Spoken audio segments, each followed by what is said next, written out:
Peek. What is a peek? What is it used for?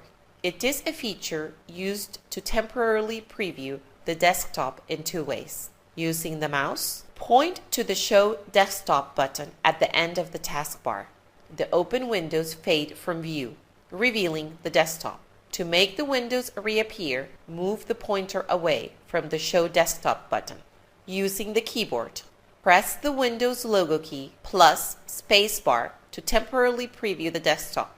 To restore the desktop, release the Windows logo key plus spacebar.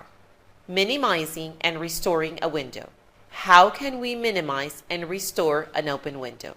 To minimize open windows so that they remain minimized, click the Show Desktop button or press the Windows logo key plus D. To restore the open windows, click the Show Desktop button again or press the Windows logo key plus D again.